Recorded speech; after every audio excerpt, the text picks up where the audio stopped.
शिकायत फिर ओबीसी से क्यों होती है कि ओबीसी अगर जाग जाए तो ये सब बदल जाए, क्योंकि जब आपकी आबादी इस मुल्क की आधी आबादी से ज्यादा है तो जिम्मेदारी भी आपकी ज्यादा है।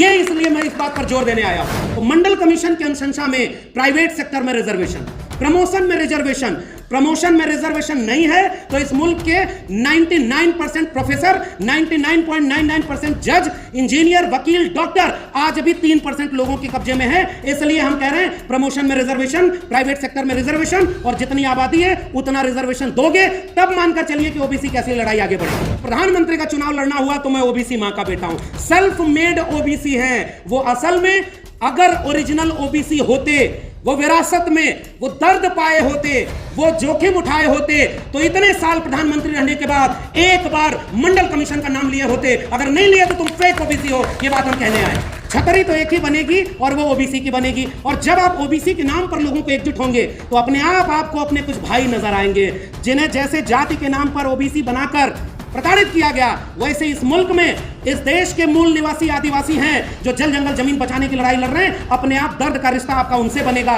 इस देश के दलितों से बनेगा, और 90% लोगों की एकजुटता अपने आप बन जाएगी। देश में आज भी एक बात बोली जाती है देश के कोने कोने में कि जिस दिन ओबीसी जाग जाए उस दिन देश बदल जाएगा।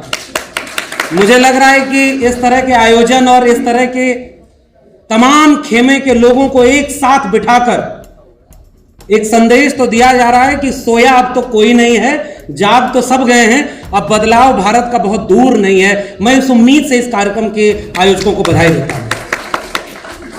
और यह बात इसलिए भी गौरतलब है कि इस मुल्क की आधी से ज्यादा आबादी जिसे एक पहचान के नीचे संगठित होकर के इस मुल्क को बनाने और बचाने की लड़ाई लड़ने का मादा रखती है, उन किसान, कामगार, कमेरा, मेहनतकश आवाम के बीच ये जितनी ओबीसी में आने वाली जातियां हैं, ये सब वो लोग हैं जिन्होंने अपने हाथ से श्रम करके इस दुनिया को रहने लायक बनाया है। तो ये दुनिया बर्बाद हो रही हो तो बचाने वाले भी आप ही हैं।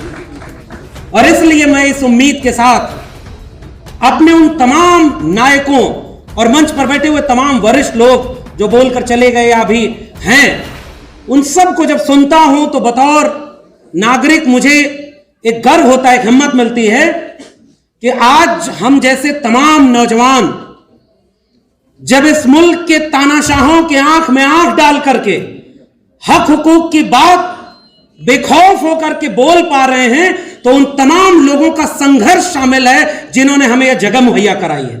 अगर ये न लड़े होते तो शायद हमें यह मौका न मिल पाता। ओबीसी एकता इसलिए भी जरूरी है, और इस मुल्क में ओबीसी लोगों, आपको भी घर घर जाकर के ये बात कहना जरूरी है कि ये ओबीसी महासभा ने जो काम शुरू किया है, इसके पहले तमाम लोगों ने ये लड़ाई लड़ी है। और सबसे पुराने, पहले चले जाइए उन तमाम जातियों के बीच, तथागत बुद्ध से लेकर के कबीर, रैदास, पलटू दादू, भीखा बुल्ले शाह, बाबा फरीद और नारायण गुरु बसवन्ना चोखा मेला, इन तमाम कमेरा लोगों ने जो विरासत में बनाया, उसे महात्मा ज्योतिबा फुले और शाहू जी ने आगे बढ़ाया। और उत्तर भारत में समाजवादी आंदोलन के नेता डॉक्टर राम मनोहर लोहिया जिस दौर में लड़ रहे थे, बिहार में त्रिवेणी संघ बना था और उत्तर भारत में अर्जक संघ, इन सब ने उन कमेरा लोगों को अंधविश्वास, पाखंड और इन सारी चीजों से निकाल करके वैज्ञानिक, तर्कशील, मानवतावाद और समाजवाद के आंदोलन के जरिए एकजुट करने का एक लंबा काम किया है। इसलिए ओबीसी किसी दौर में सोया नहीं था, न अभी सोया है, वो तब भी जगा था और आज भी जगा है और आगे जगा रहेगा। जवाब नंबर 1।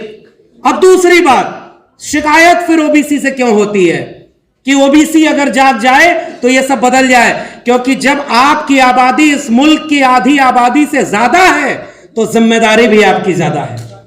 ये इसलिए मैं इस बात पर जोर देने आया हूं। अगर आपकी आबादी ज्यादा है और आपके पास मौका है तो आइए एक बड़ी एका बनाए, और वो बड़ी एका ऐसी एका नहीं होनी चाहिए जैसे इस देश का, मुल्क का निजाम जैसा झूठ बोलता है वैसा झूठ बोल करके हम कोई आंदोलन नहीं कर पाए। जब तक गुजरात का मुख्यमंत्री होने के बाद वो राजनेता महोदय, उनको जाति नहीं याद आई।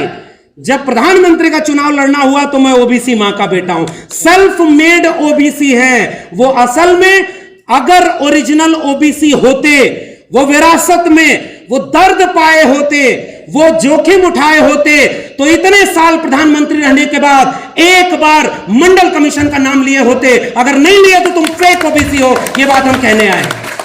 और आपसे भी शिकायत ओबीसी महासभा के लोगों, इसमें मंडल की तस्वीर नहीं है, बीपी मंडल की तस्वीर इसमें होनी चाहिए, क्योंकि डॉक्टर भीमराव अंबेडकर के बाद उस शख्स ने इन बिखरी हुई 3743 जातियों को एक पहचान दिया, ओबीसी। और आज चुनाव जीतने के लिए प्रधानमंत्री से लेकर कैबिनेट मंत्री तक को भी बताना पड़ रहा है कि हम ओबीसी हैं, तो ये अपनी ताकत को पहचानिए और अपनी विरासत से जुड़िए, आधा काम यही हो जाएगा। और इसलिए कह रहा हूं, मंडल का नाम लेना क्यों जरूरी है इस मुल्क के निजाम को।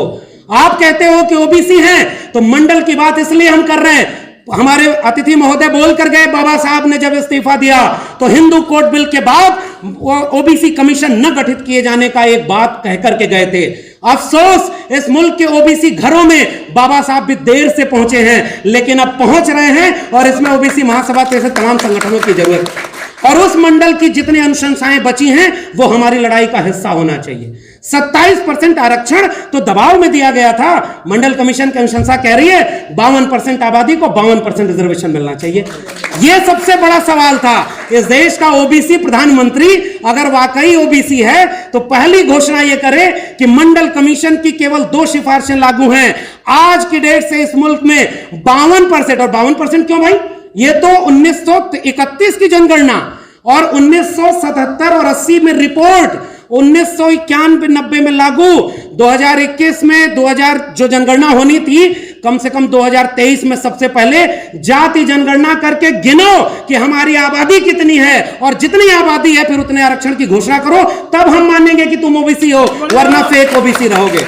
इसलिए केवल ये बात मैं जोर देकर के कहने वाला हूं कि हम लोगों के बीच जाएंगे तो ये मुद्दा कैसे समझाएंगे, क्योंकि फिलहाल ये कार्यक्रम कन्विंस करने का हो रहा है। हम सब जागरूक लोग हैं। तो मंडल कमीशन की अनुशंसा में प्राइवेट सेक्टर में रिजर्वेशन, प्रमोशन में रिजर्वेशन नहीं है, तो इस मुल्क के 99% प्रोफेसर, 99.99% जज, इंजीनियर, वकील, डॉक्टर आज भी 3% लोगों के कब्जे में है। इसलिए हम कह रहे हैं प्रमोशन में रिजर्वेशन, प्राइवेट सेक्टर में रिजर्वेशन, और जितनी आबादी है उतना रिजर्वेशन दोगे तब मानकर चलिए कि ओबीसी कैसी लड़ाई आगे बढ़ेगी। तो जाति जनगणना और मंडल कमीशन की सिफारिश लागू करना। और आखिरी बात, ये कॉलेजियम सिस्टम, जज बने बैठे हैं। मैं एक बात कह रहा हूं, मुझे एक किस्सा याद आ रहा है, 2 मिनट में बात खत्म करूंगा। 1986 का वक्त था, महात्मा ज्योतिबा फुले हंटर कमीशन के सामने वो बात हो रही थी किसानों की दशा क्या है।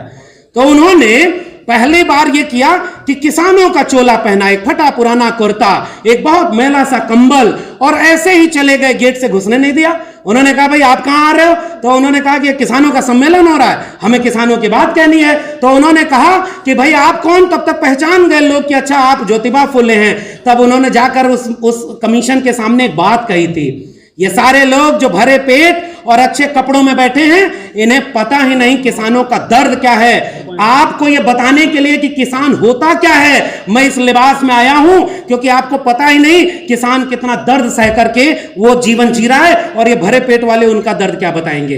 इस मुल्क को अगर बचाना है ओबीसी महासभा के लोगों, तो ओबीसी को तो एकजुट करना ही करना, इसके अलावा आपके पास कोई रास्ता नहीं है। जब भारत बर्बाद होगा, संविधान बर्बाद होगा, तो कितनी भी बड़ी जाति की महासभा होगी, एक दिन उसका भी नंबर आएगा। इसलिए जाति के सम्मेलनों से तो यह बचाव नहीं होने वाला।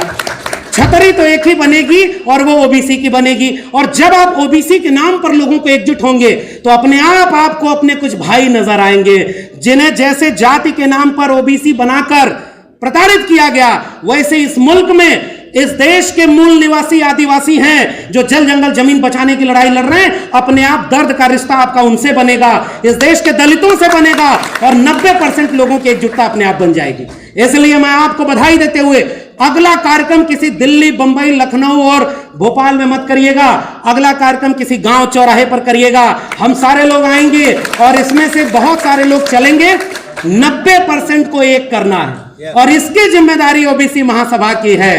और यह बात बाबू जगदेव प्रसाद और जगदेव बाबू ने क्या कहा, पहले डॉक्टर लोहिया ने, सन सोपा ने बांधी गांठ, पिछड़ा पावे 100 में 60, उस नारे को आगे बढ़ाकर जगदेव बाबू और रामस्वरूप वर्मा ने क्या कहा।